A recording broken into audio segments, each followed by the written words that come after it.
Αύριο θα επιχειρήσω να διασχίσω τη Ζανζιβάρη από το βορειότερο μέχρι το νοτιότερο σημείο της. Μια απόσταση 100 χιλιόμετρων.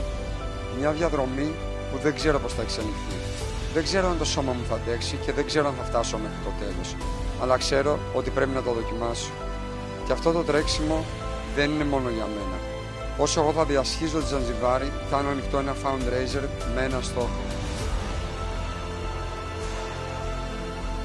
Να χτίσουμε ένα γήπεδο μπάσκετ στο σχολείο του CR Hope and Kara Foundation στο χωριό Κιζιμικάζη της Ζανζιβάρης.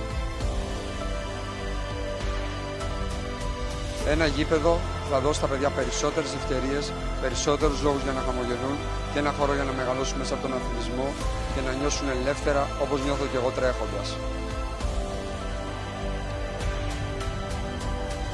Και αυτό είναι μόνο η αρχή.